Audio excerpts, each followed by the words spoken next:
Dobar vam dan i srećan pozdrav iz Fukuoke, iz dvorane Marine Mes, gdje evo brojimo sekunde sada već do početka utakmice Hrvatske i Japana. Iako smo dobijali informacije da će dvorana biti ispunjena do posljednjeg mjesta, kao što je bila primjerice u utakmici Japana i Mađarske prije nekoliko dana, to barem za sada nije slučaj. 2 minute evo prije početka, tek rekao bih polovica dvorane je ispunjena. Čini se da je malo splasnuo i entuzijazam domaćina koji pružaju dobar otpor i Mađarima su ga pružili, ali očito ne vjeruju baš da njihova reprezentacija može iznenaditi Hrvatsku.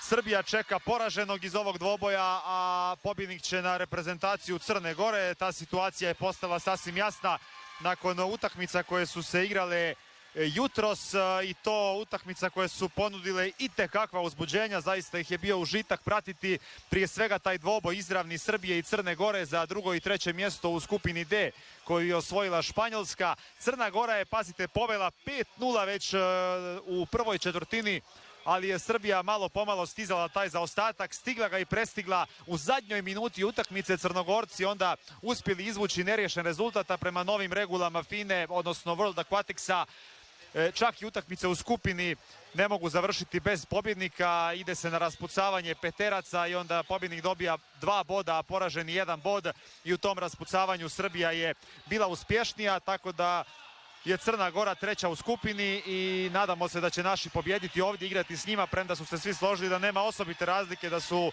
podjednake i Srbija i Crna Gora. Nije Srbija u onim izdanjima od prije nekoliko godina, međutim naravno da je prije svega cilj pobijediti ovdje Japan i pobjednički nastaviti ovo svjetsko prvenstvo u Fukuoki. Nakon utakmice Srbije i Crne Gore uslijedio je jednako uzbudljiv dvoboj Grčke i Sjedinjenih Američkih Država. Tu su Amerikanci imali vodstvo od 5 golova razlike, baš kao i Crnogorci, ali na poluvremenu. Međutim, furiozna završnica Grčke, koja je u završnim minutama sve preokrenula s 2 gola Papanastasiua u samoj završnici, dakle u posljednjoj minuti, stigla do pobjede 15-14, tako da ukoliko naši pobjede ovdje, ne samo da će ići na Crnu Goru, već znaju da bi ih u tom slučaju u četvrtfinalu, ako prođu, čekala reprezentacija Grčke, onaj drugi dio ždrijeba gdje čeka prvo Srbija, a onda potom Italija u četvrt završnici. Grčka, Italija, Mađarska i Španjolska kao pobjednici skupina, to se već zna, izborili su izravan plasman u četvrt završnicu. Utakmica je počela, prvo plivanje za loptu, osvojili su naši,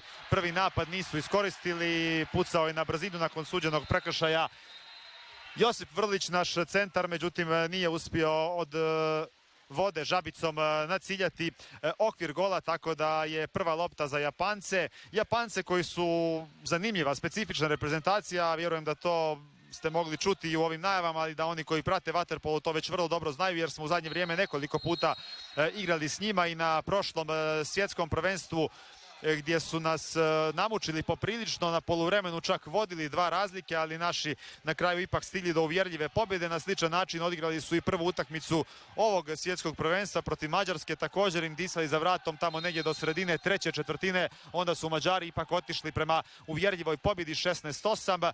Mađari koji su nas, podsjetit ću, pobjedili 12-10 u drugome kolu, onu prvu utakmicu protiv Argentine apsolvirali smo uspješno. Japanci nisu iskoristili svoj prvi napad, pa naši traže prvi zgoditak, međutim vratnica će se ispriječiti vodstvu hrvatske reprezentacije na isteku prve minute dvoboja. Vukičević je potegao, ali nismo uspjeli doći još uvijek do vodećeg pogotka na ovom dvoboju, tako da ostaje rezultat 0-0 nakon minute, sada i 10 sekundi igre. Japanci napadaju na našu postavljenu obranu. Ono što im naši ne žele dozvoliti je da igraju taj svoj netipični vaterpolo gdje se puno pliva, gdje su po cijelom bazenu, teško ih je uloviti, onda jure u kontranapade. Međutim, kažem, ništa na što naši nisu navikli. Uostalom, uz tu utakmicu na prošlom svjetskom prvenstvu i proljeto smo igrali u Zagrebu u dvoboju svjetskog kupa. 14-8 završilo je za naše, istina uz 5 golova Fatovića, koji zbog ozljede, podsjećam, nije stigao u Japan na ovo svjetsko prvenstvo. Novi napad naše reprezentacije i prvi pogodak uspio je Vrlića uz trojicu Japanaca oko sebe doći do lopte i zabiti iz neposredne blizine za 1-0. Dobro se našalio kolega Bauer u današnjem izdanju Sportskih novosti kada je opisivao proporcije japanskih igrača koji su jasno stasom puno niži i manji od naših reprezentativaca, a znamo da je tu onaj potpuni antipod Japancima. Baš Josip Vrlić napisao je, ako se ne varam, trojica Japanaca dovoljna su tek da okruže Josipa Vrlića i baš tako se dogodilo kod ovog našeg prvog pogotka. Njih trojica, Vrlić sam došao do lopte i zabio za 1-0 Hrvatske na isteku 2 minute igre dvoboja protiv Japana, koji žuri odmah s realizacijom svog napada i praktički poklanjaju loptu Marku Bijaču, ali sada se u bazenu događa ono što sam malo prije opisao. Japanci se raspodijelili po cijelom bazenu, a naši dobro prebacili to i došli do drugog pogotka. Vrebao i dočekao loptu. Bukić iza leđa Japanaca zabio za 2-0 i to pokazuje u odmah drugom našem realiziranom napadu kako se može uhvatiti Japance. Vukičević je zadnji tukao, ali pročitao ga Tanamura i još grije nadu ovih nešto manje, rekao bih, od 2000 gledatelja u bazenu B Marine Messe dvorane u Fukuoki, da Japan može možda zakuhati završnicu, ali 3:15 je do kraja i 4 gola prednosti. Greda sada, Greda ne da se Japanci u potpunosti ponadaju i približe. 16-12 minuta, 15 do kraja. Hrvatska u sigurnom vodstvu. Harkov kod lopte uz rub igrališta. Ostavio Butiću, u sredinu Mariniću, Kragiću, pa opet do Harkova ide lopta. Harkov u kutu, prebačaj lijepi, uhvaćena lopta, ali ne i pospremljena u mrežu jer je povučen, čini se, Rino Burić. Tako da ćemo imati peterac, ako se ne varam tek drugi na ovoj utakmici. Ne, prvi nismo imali jedan. Marinić Kragić će ga izvesti i pokušati zabiti naš 17. pogodak u dvoboju protiv Japana. Tako je, zabio je 17-12, drugi zgoditak Marinića Kragića. I još točno 60 sekundi do kraja ove utakmice. Hrvatska, dakle, s drugog mjesta skupine ide u, ponavljam, osminu finala, to kažemo, iako nije ona klasična osmina finala, jer su samo 4 utakmice, a 4 četvrtfinalista već se znaju. To su pobjednici skupine, dakle svojevrsna međurunda. Bilo je tako i na prošlom svjetskom prvenstvu, pa smo preko Gruzije i Srbije došli do našeg 9. uzastopnog nastupa u polufinalima svjetskih prvenstava. Nadamo se ovdje 10. put vodi, dakle, preko Crne Gore, pa onda u slučaju prolaska Grčke u četvrt završnici. Djelovalo je da će to biti Sjedinjene Države, ali prosuli su veliku prednost, rekao sam već, i Grčka je furioznom završnicom došla do pobjede ranije danas i prošla direktno u četvrtfinale, a ovdje će Japanci pozvati još jedan timeout za svoj možda i posljednji napad na ovoj utakmici. 47 sekundi prije kraja dvoboja pri vodstvu Hrvatske 17-12. Rekapitulirat ću, odnosno ponoviti da su se dobro držali nakon što su naši poveli 2-0. Japan je preokrenuo na 3-2, to nipošto nije bilo ugodno, ali onda naši opet vratili gol prednosti i imali na poluvremenu 7-6. Japan se držao do 10-9, onda je uslijedio prijelomni period utakmice sredinom treće četvrtine.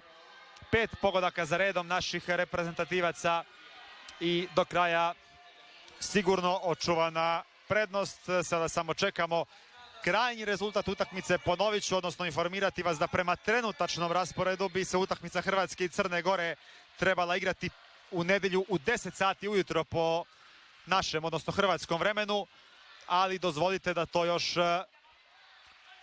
bude i podložno eventualnim promjenama, ne bi bilo prvi put, tako da ćemo tu informaciju još potvrditi tijekom današnjeg ili definitivno sutrašnjeg dana, jer podsjetit ću vas da je ovdje već 20 sati prošlo, tako da ostaje još jedna ona večernja utakmica Francuske i Kanade kad će se kompletirati ti parovi međurunde. Za sada je, dakle, predviđeno da prvo igraju ovi iz ekipe iz skupina A i B, a onda C i D.